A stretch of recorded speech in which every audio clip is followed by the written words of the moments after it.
ਮੈਨੂੰ ਲੋਕੀ ਪੁੱਛਦੇ ਭਰਾਵਾ ਆ ਤੂੰ ਕਿਹੜੇ ਰਾਹ ਪਾਉਣਾ ਗੱਲ ਬੜੀ ਅਜਬ ਸੀ ਤੇਰੀ ਤੂੰ ਰਾਈ ਤੋਂ ਪਹਾੜ ਬਣਾਉਣ ਦੀ ਵਿਧੀ ਸਮਝਾਈ ਜਾਂਦਾ ਮੈਂ ਕਿਹਾ ਵੀਰ ਜੀ ਇਹ ਤਾਂ ਮੇਰੀ ਸੀ ਮਜਬੂਰੀ ਜਿੱਥੇ ਤੱਕ ਮੈਂ ਸਮਝਦਾ ਬਿਮਾਰੀ ਦਾ ਇਲਾਜ ਲੱਭਣ ਤੋਂ ਪਹਿਲਾਂ ਬਿਮਾਰੀ ਨੂੰ ਚੰਗੀ ਤਰ੍ਹਾਂ ਜਾਣਨਾ ਬੜਾ ਜ਼ਰੂਰੀ ਰਹੀ ਗੱਲ ਇਲਾਜ ਦੀ ਹੁਣ ਸ਼ਾਇਦ ਮੈਂ ਸਮਝਾ ਸਕਦਾ ਜਿਹੜੀਆਂ ਰਾਈ ਵਰਗੀਆਂ ਗੱਲਾਂ ਨੂੰ ਪਹਾੜ ਬਣਾਈ ਜਾਂਦੇ ਆ ਉਸ ਤੋਂ ਬਚਣ ਦਾ ਹੱਲ ਮੈਂ ਕਢਵਾ ਸਕਦਾ ਸਭ ਤੋਂ ਪਹਿਲਾਂ ਤਾਂ ਐਸੀ ਨੌਬਤ ਹੀ ਨਾ ਆਣ ਦਿਓ ਕਿ ਸਾਹਮਣੇ ਵਾਲੇ ਦੀ ਗੱਲ ਰਾਈ ਹੋ ਕੇ ਵੀ ਲੱਗੇ ਪਹਾੜ ਦੇਖੋ ਉਸ ਵਾਸਤੇ ਤਾਂ ਇੱਕੋ ਹੀ ਕੰਮ ਹੋ ਸਕਦਾ ਆਪਣੇ ਆਪ ਨੂੰ ਥੋੜੇ ਸਮੇਂ ਲਈ ਉਸ ਵਿਅਕਤੀ ਦੀ ਥਾਂ ਤੇ ਖੜੇ ਹੋਣ ਦਾ ਕਰ ਲਓ ਵਿਚਾਰ ਦਰਅਸਲ ਮੂੜਤਾ ਹੀ ਇਹੋ ਹੁੰਦੀ ਜਦ ਸਾਨੂੰ ਆਪਣੇ ਗੁਨਾਹ ਵੀ ਛੋਟੀਆਂ ਗਲਤੀਆਂ ਨਜ਼ਰ ਆਉਂਦੇ ਤੇ ਦੂਜੇ ਦੇ ਨਿੱਕੇ ਜਿਹੇ ਔਗੁਣ ਵੀ ਪਹਾੜ ਜਿੰਨੇ ਵੱਡੇ ਮਹਿਸੂਸ ਹੋਈ ਜਾਂਦੇ ਗੱਲ ਪਤਾ ਨਹੀਂ ਆਪਾਂ ਕਿਉਂ ਭੁੱਲ ਜਾਂਦੇ ਕਿ ਸੋਚ ਸਭ ਦੀ ਨਹੀਂ ਹੁੰਦੀ ਇੱਕੋ ਜਿਹੀ ਬਜਾਏ ਗਲਤ ਅੰਦਾਜ਼ੇ ਲਾਉਣ ਦੇ ਥੋੜਾ ਸਮਾਂ ਦਿਓ ਆਪਣੇ ਆਪ ਨੂੰ ਤਾਂ ਕਿ ਗੱਲ ਦੀ ਸਹੀ ਢੰਗ ਨਾਲ ਸਮਝ ਆਵੇ ਕਿਉਂਕਿ ਰੱਬ ਨਾ ਕਰੇ ਕਿਤੇ ਕਾਹਲੀ ਵਿੱਚ ਕੱਲ ਨੂੰ ਕੋਈ ਗਲਤ ਅੰਦਾਜ਼ਾ ਲੱਗ ਜਾਵੇ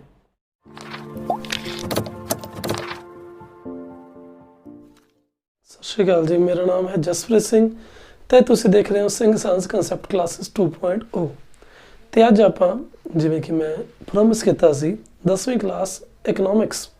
ਪੰਜਾਬ ਬੋਰਡ ਵਾਲਿਆਂ ਵਾਸਤੇ ਕੰਟੀਨਿਊ ਕਰਦੇ ਹਾਂ आई थिंक 6वां पार्ट होएगा पहला लेसन इन्ना ज़्यादा बड़ा है बड़ा तो नहीं कह सकते आप ज़्यादा बट ये है कि टॉपिक बहुत ज़्यादा ने तो मजबूरी है कि छोटे छोटे पार्ट से भी तुहानूं समझाना पै रहा चलो देखो 6वें पार्ट ते ये तो पहले आप टैक्स बारे गल कीती सी ते कर्जियां बारे गल कीती सी हुण अगे दी गल क्या है अगे एक टॉपिक है पावर्टी लाइन का पावर्टी गरीबी होंदी है पूर कोई गरीब है ਉਹਦੀ पावर्टी गरीबी ठीक है ਹੁਣ ਗੱਲ ਇੱਥੇ ਹੈ पावर्टी लाइन ਦੀ मतलब एक गरीबी रेखा भी हैगी है एक लाइन है ਮੰਨਿਆ ਜਾਂਦਾ ਹੈ कि उस लाइन तो नीचे वाले गरीब ने उस लाइन तो ऊपर वाले गरीब नहीं हैगे मैं ये नहीं कहता कि वो मिडल क्लास अमीर बहुते अमीर आ गल्लां नहीं आप गल सिर्फ ये कर रहे हैं किहड़े गरीब ने किहड़े गरीब नहीं ने तो एक छोटी जी मैं इत्थे एक डायग्राम जिहा बनाया सीगा अपने वालों देखो आ पावर्टी लाइन है गरीबी रेखा तो गल इन्नी क्या है हुण जिहड़ा बंदा गरीबी रेखा तो नीचे है ये कह सकते हैं कि वह बेचारा बहुत ही ज़्यादा गरीब है ਜਿਹੜਾ ਗਰੀਬੀ ਰੇਖਾ ਤੋਂ ਥੋੜਾ ਜਿਹਾ ਉੱਤੇ ਹੈ ਚਲੋ ਉਹਦੇ ਕੋਲ ਥੋੜੇ ਬਹੁਤੇ ਪੈਸੇ ਹੈਗੇ ਨੇ ਜਿਹੜਾ ਬਹੁਤਾ ਹੀ ਉੱਤੇ ਹੈ ਉਹਦੇ ਕੋਲ ਬਹੁਤ ਪੈਸੇ ਹੈਗੇ ਨੇ ਅਗਲੀ ਚੀਜ਼ ਜਿਹੜੀ ਸਮਝਾਣੀ ਸੀ ਗਰੀਬੀ ਨੂੰ ਜਿਵੇਂ ਆਪਾਂ ਕਹਿ ਸਕਦੇ ਹਾਂ ਕਿ ਪਾਵਰਟੀ ਦੇ ਦੋ ਤਰੀਕੇ ਨੇ ਉਸ ਨੂੰ ਬੋਲਣ ਦੇ ਇੱਕ ਹੈ ਰਿਲੇਟਿਵ ਪਾਵਰਟੀ ਇੱਕ ਹੈ ਐਬਸੋਲੂਟ ਪਾਵਰਟੀ ਇਹ ਹੁਣ ਤੁਹਾਨੂੰ ਸ਼ਾਇਦ 10ਵੀਂ ਤੱਕ ਨਾ ਦੇਖਣ ਨੂੰ ਮਿਲੇ ਬਟ ਤੁਹਾਨੂੰ ਵੈਸੇ ਸਮਝਾ ਦੇਣਾ ਰਿਲੇਟਿਵ ਪਾਵਰਟੀ ਇਹ ਆਪਾਂ ਕਹਿ ਦਿੰਦੇ ਹਾਂ ਕਿ ਕੋਈ ਜਿਵੇਂ ਕੋਈ ਕੰਟਰੀ ਦੂਸਰੀ ਕੰਟਰੀ ਨਾਲੋਂ ਘੱਟ ਕਮਾ ਰਹੀ ਹੈ ਤਾਂ ਉਹਦੇ ਰਿਲੇਟਿਵ ਉਹ ਗਰੀਬ ਨੇ ਜਿਹੜੇ ਘੱਟ ਕਮਾ ਰਹੇ ਨੇ ਜਿਹੜੇ ਜ਼ਿਆਦਾ ਕਮਾ ਰਹੇ ਨੇ ਉਹ ਗਰੀਬ ਨਹੀਂ ਹੈਗੇ ਇਹ ਤਾਂ ਰਿਲੇਟਿਵ ਪਾਵਰਟੀ ਵਾਲੀ ਗੱਲ ਆ ਗਈ ਦੂਸਰੀ ਗੱਲ ਆਉਂਦੀ ਹੈ ਐਬਸੋਲੂਟ ਪਾਵਰਟੀ ਜਿਹਦੀ ਚਿੰਤਾ ਜ਼ਿਆਦਾ ਹੁੰਦੀ ਹੈ ਇਕਨੋਮਿਕਸ ਦੇ ਵਿੱਚ ਕੋਈ ਕਿਸ ਦੇ ਰਿਲੇਟਿਵ ਕੋਈ ਕਿਸ ਦੇ ਕੰਪੈਰੀਟਿਵਲੀ ਜ਼ਿਆਦਾ ਅਮੀਰ ਹੈ ਜ਼ਿਆਦਾ ਗਰੀਬ ਹੈ ਇਹਦੀ ਚਿੰਤਾ ਨਹੀਂ ਹੈਗੀ ਆਪਾਂ ਨੂੰ ਚਿੰਤਾ ਹੈ ਐਬਸੋਲੂਟ ਪਾਵਰਟੀ ਦੀ ਉਹਦੇ ਵਿੱਚੋਂ ਹੀ ਨਿਕਲਦੀ ਹੈ ਇਹ ਪਾਵਰਟੀ ਲਾਈਨ मतलब कि इन्ने क आपां लैवल रख लिया तो उदों नीचे कमाई वाले सारे गरीब तो हुण समझो गल नूं इसनूं एक होर तरीके नाल भी समझा जा सकदा बड़े तरीके वधिया नाल कंसैप्ट दा सिंपल मीन है money which is necessary for an individual for the minimum level of consumption जिहड़ा किसी वास्ते उहदे वास्ते ऐसा मतलब पैसा होवे ਜਿਹੜਾ उस बंदे वास्ते बहुत जरूरी है कि उन्हें मिनिमम लैवल ऑफ कंजम्पशन उन्ने पैसे दी करनी करनी है उन्हें उन्ने पैसे वरतने ही वरतने ने बेसिक नीड्स रोटी कपड़ा मकान जे वो भी ना पूरियां होण तां आपां कहने आ गरीबी है। ठीक है, वो नीड्स जिहड़ियां मेनली यही ने रोटी कपड़ा मकान वालियां, वो नीड्स भी ना पूरियां होण तां कहने बहुत ज़्यादा गरीबी है। गल बस इन्नी कु आपां उस वास्ते एक लैवल भी रख रखे। पंजाबी च यही है, उस स्थान तो है जो एक व्यक्ति को प्रति महीने घट्टो घट्ट तो उपभोग करना चाहिए। जो उन्ना भी नहीं कर सकता तो वह गरीब मन्निया जाता। हुण तुसीं पुछोगे भी किन्ना है, 5000 4000 3000 भी किन्ना क। देखो जी फिलहाल की घड़ी मैं गूगल से कढ़िया सी आ डेटा 1059.42 इन्ने रुपये तो अगर घट कोई महीने बदी पर मंथ जो इन्ना इस तो घट कंज्यूम कर रहा है तो इट मीनस वो गरीब है। हुण हासे इनू भी देख के आउंदी है भी मतलब ए वाला ठीक है बंदा, या 2000 वाला ठीक है, या 3000 वाला ठीक है। मजाक है। असीं जिहड़ा दुध लैंदे आ 2 किलो दुध लैंदे आ ते कितना आई थिंक 52 53 रुपए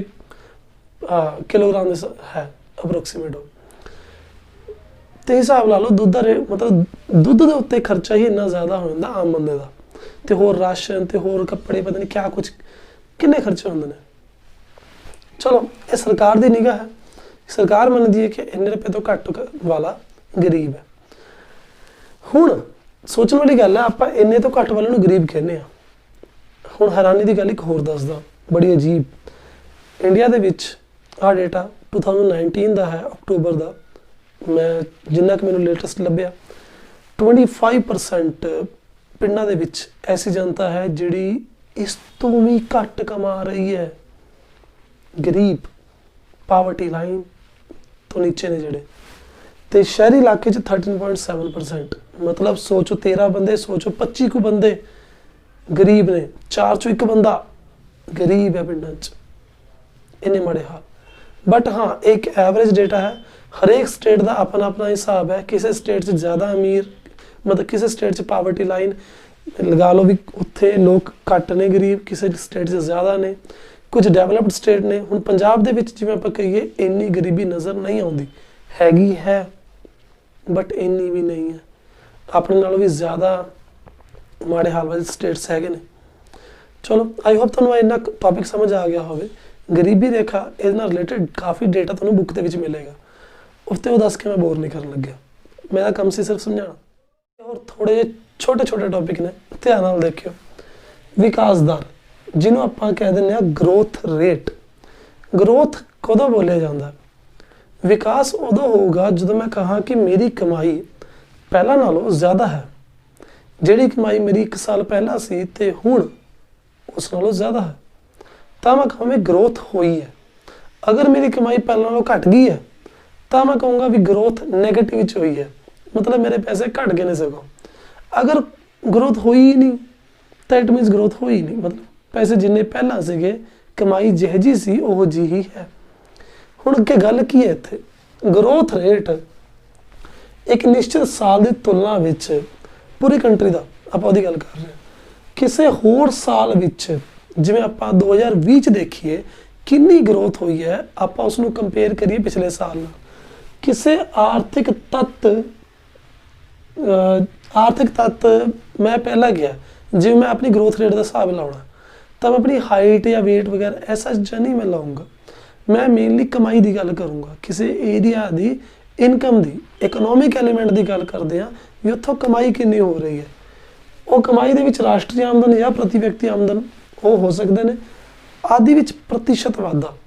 हुण मेरी कमाई पहले नालों कितनी हो गई है, आप इस गल ते इंटरस्टेड नहीं है कि कमाई 5000 वधी है, 10,000 वधी है या 20,000 वधी है या लख वधी है। परसेंटेज मैटर करती है, किन्ने परसेंट वाधा होया, 50% होया, 20% होया, 10% होया, कितना होया, वो चीज़ मैटर करती है। बस how much percentage change takes place in an economic element, चाहे वो नेशनल इनकम है चाहे पर कैपिटा इनकम। ठीक है जी। अगे एक होर भी बड़ा प्यारा टॉपिक है विदेशी सहायता का, फॉरन एड का। देखो फॉरन तो क्या क्या तुहानूं एड मिलेगी, हैल्प किस गल की मिलेगी। हैल्प का मतलब नीरा ये ना लगाओ कि तुहानूं मुफ्त विच पैसे मिलण लगे ने। नहीं, इन्होंने 2-3 चीज़ां दसियां ने, वो ध्यान नाल देख लो। पहला फॉरन कैपिटल, ਜਦੋਂ विदेशी कंपनियां ਜਿਹੜੀਆਂ मल्टीनेशनल कंपनीज ने जिवें सैमसंग है, LG है, MI वाले, एप्पल वाले, ये कंपनीज ਜਦੋਂ इंडिया 'ਚ आ के पैसे इन्वेस्ट करते हैं, अपनियां इधर फैक्ट्रीज खोलते हैं, अपना समान वेचते हैं, तो कैपिटल आती है ਆਪਾਂ ਨੂੰ। तो फॉरन कैपिटल विदेशी पूंजी होंदी है ਜਦੋਂ ਇਹ पैसा इन्वेस्ट करते हैं, लगाते हैं पैसा दूसरी कंट्री ਦੇ ਵਿੱਚ। ਜਿਵੇਂ ਆਪਣੀ ਕੰਟਰੀ ਦੇ ਵਿੱਚ ਕਾਫੀ ਕੰਪਨੀਜ਼ ਨੇ ਬਾਹਰ ਦੀਆਂ, ਤੁਸੀਂ ਦੇਖੋ अगर ਤੁਹਾਡੇ ਕੋਲ ਘਰੇ ਜਿੰਨਾ ਵੀ ਘਰੇ ਸਮਾਨ ਪਿਆ ਹੋਊਗਾ ਨਾ, ਖਾਸ ਕਰਕੇ ਟੈਕਨੋਲੋਜੀ ਨਾਲ ਰਿਲੇਟਡ ਜਿਹੜੀ ਚੀਜ਼ਾਂ ਨੇ ਆਪਣੇ ਕੋਲ, ਲਗਭਗ ਸਾਰਾ ਕੁਝ ਬਾਹਰਲੇ ਬ੍ਰਾਂਡ ਨੇ। ਅੱਗੇ ਵਿਦੇਸ਼ੀ ਕਰਜ਼ੇ, ਆਪਾਂ ਲੋਨ ਵੀ ਲੈ ਸਕਦੇ ਹਾਂ। ਵਿਦੇਸ਼ੀ ਕਰਜ਼ੇ ਬਾਹਰਲੇ ਬੈਂਕਾਂ ਤੋਂ ਮਿਲ ਜਾਣਗੇ, ठीक है जी, लोन अपनी सरकार भी लेंदी है, नॉर्मल जी गल है। अगे विदेशी अनुदान, हाँ ये कुछ खास है, जो एक कंट्री दे विच कोई स्पैसिफिक कंडीशन, कोई माड़े हालात, कोई लगा लो कोई डिजास्टर सिचुएशन आ गई है, कोई हड़ वगैरह आ गया, कोई होर कुछ बहुत बड़ा नुकसान हो गया जिस करके, तो दूसरी कंट्रीज उन्होंने हैल्प कर दिया ने, डोनेशन वांगू ग्रांट दे दिया ने, जिन्हों अनुदान कह दें, दान पुण्य टाइप। तो बाहरों मतलब ग्रांट्स आंदियां ने, नॉर्मल है। आई थिंक 1-2 साल पहला होया सी, जो केरल दे विच काफ़ी ज़्यादा बाढ़ आई सी, बहुत नुकसान होया सीगा, तो बाहरों बहुत हैल्प आई सी उन्होंने। अगे एक अपने को छोटा जिहा पॉइंट, भुगतान संतुलन दा। हुण मैनू चैप्टर ये तां ही बड़ा बुरा जिहा लगदा है, असल दे विच जिहड़े तुहानूं मैं टॉपिक करवा रहा ना, ये फुल चैप्टर ने तुहाडी +1 +2 दे विच आके 11वीं 12वीं दे विच ਜਦੋਂ अगर तुसीं अर्थशास्त्र पढ़ोगे, ये पूरे चैप्टर ने, पर इत्थे एक पैरे विच गल मुका रखी है भी जस्ट बच्चों नूं माड़ा समझा दिए। चलो देखो बैलेंस ऑफ पेमेंट क्या चीज़ है। जो आप एक कंट्री के बंदे आप दूसरी कंट्री नाल अपने डीलिंग्स होंदियां रहिंदियां ने। मैं बाहरों समान मंगवाया, उसनूं की कहने आपां इंपोर्ट करना, अगर मैं बाहर वेचिया उसनूं की कहने एक्सपोर्ट करना। हुण तुसीं सियाणे हो, बाहरों समान मंगवाउण ते बाहर समान भेजण ते पैसे दी डीलिंग्स तां होणगीआं। मैं मुफ्त च किहनूं देना समान, किसे नूं नहीं दिंदा, ते मैनूं कौन दूगा मुफ्त च, मैनूं भी कोई देण नहीं लग्गिआ भाई, पैसे मैं भी दूंगा ते मैनूं भी कोई पैसे दूगा। डीलिंग्स इस तरीके नाल ही हुंदियां ने। ते हुण गल की इस तो इलावा भी होर भी पैसे दा मतलब चलदा रहिंदा हुंदा, उधरों पैसा आया, अपने कोल पैसा आ गया, टोटल पेमेंट तो टोटल रिसीट, कितना पैसा गया तो कितना पैसा आया, इसका जिहड़ा डिफरेंस है इसनूं कहने हैं बैलेंस ऑफ पेमेंट। ठीक है जी, बस इन्नी चीज़ है। मेनली इहदे विच क्रोनोलॉजिकल रिकॉर्ड हुंदा है, पूरा दा पूरा रिकॉर्ड हुंदा है इकनॉमिक ट्रांजैक्शन का, किन्ने पैसे बाहर गए तो किन्ने पैसे आपां नूं मिले ने जी। Done by the residence of a country with foreigners, कि उन्होंने दा किन्नी इकनॉमिक ट्रांजैक्शनस हुई हैं, किन्ने पैसे बाहर गए ने या किन्ने पैसे अंदर आए ने, बस आ चीज़। इस तो अगे items of balance of payment.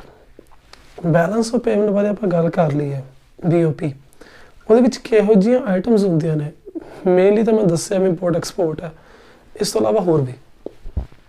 होर भी क्या है, थोड़ा डिटेल च देखो ध्यान नाल। सब तो पहला आइटम्स ऑफ करंट अकाउंट ने, उस तो बाद है items of capital account. Current account चालू खाता होंदा है जिहड़ा कि मतलब चलदा रहिंदा, जिहदे भी ट्रांजैक्शन होंदियां रहिंदियां ने, तुसीं ये कह सकदे हो, जिहदे विच बहुत सारे ट्रांजैक्शनस होंदियां रहणगीआं। ते करंट अकाउंट दे विच हुंदा की है, मेनली इंपोर्ट एक्सपोर्ट, आयात निर्यात, बहुत सारी चीज़ां ने जिहड़ियां इंडिया तो बाहर जांदियां ने, ते उस तो भी ज़्यादा बहुत सारियां ऐसियां ने जिहड़ियां इंडिया दे विच आउंदियां ने, तो चलदा रहिंदा इंपोर्ट एक्सपोर्ट। इस तो इलावा इंटेंजिबल तो इनविजिबल गुड्स भी हैगे ने, जिन्होंने आपां सर्विसेज कह दिंदे आ, बैंकिंग सर्विसेज है, इंश्योरेंस है। इवन लगा लो अगर मैं इत्थे यूट्यूब ते पढ़ा रहा, मैं भी सर्विस दे रहा, मेरी वीडियो देख के अगर कोई पढ़ रहा है, सीख रहा है, तो बाहरों मैनू डॉलर भेज रहा है, तो इट मीनस मैं कमाई कर रहा, तो बंदा मेरी सर्विसेज ले रहे। ठीक है, अगली चीज़ है आइटम्स ऑफ कैपिटल अकाउंट दियां। कैपिटल अकाउंट पूंजी खाता हुंदा ते पूंजी खाते दियां मदा पूंजी खाते 'ਚ क्या क्या ਹੁੰਦਾ ਮੇਨਲੀ ਮੋਟੀ ਰਕਮ ਜਿਹੜੀ ਹੁੰਦੀ ਹੈ ਨਾ ਉਦੋਂ ਜਦੋਂ ਮਤਲਬ ਇੱਧਰ ਉੱਧਰ ਜਾਂਦੀ ਹੈ ਤਕੜਾ ਪੈਸਾ ਕਾਫੀ ਜ਼ਿਆਦਾ ਪੈਸਾ ਜਿਹੜਾ ਵਾਰ-ਵਾਰ ਨਹੀਂ ਜਾਂਦਾ ਕਦੇ-ਕਦੇ ਇੰਪੋਰਟ ਐਕਸਪੋਰਟ ਤਾਂ ਰੋਜ਼ ਹੀ ਹੁੰਦੇ ਰਹਿੰਦੇ ਨੇ ਬਟ ਇਹ ਚੀਜ਼ ਕੁਝ ਖਾਸ ਹੈ ਦੇਖਿਓ ਪ੍ਰਾਈਵੇਟ ਲੋਨ ਹੋ ਸਕਦਾ ਗਵਰਨਮੈਂਟ ਕੈਪੀਟਲ ਹੈ ਬੈਂਕ ਦੀ ਕੈਪੀਟਲ ਹੈ ਇੰਪੋਰਟ ਐਕਸਪੋਰਟ ਗੋਲਡ ਦਾ ਹੋ ਸਕਦਾ ਇਹ ਹੁਣ ਵੱਡੇ ਵੱਡੇ ਗੱਲਾਂ ਨੇ ਸਾਰੀਆਂ ਇਹ ਕੋਈ ਮਤਲਬ ਪੈਸਾ ਮਾੜਾ ਮੋਟਾ ਨਹੀਂ ਹੈਗਾ ਜਦੋਂ ਬੈਂਕ ਆਪਣੇ ਵਾਸਤੇ ਕੈਪੀਟਲ ਉਹਨਾਂ ਨੂੰ ਲੋੜ ਪੈਂਦੀ ਹੈ ਸਰਕਾਰੀ ਹੈਗੀ ਹੈ ਪੂੰਜੀ ਗੱਲ ਕੀ ਖਾਸ ਇਹ ਤੇ ਇੱਕ ਚੀਜ਼ ਆਉਂਦੀ ਹੈ ਕਰੰਟ ਅਕਾਊਂਟ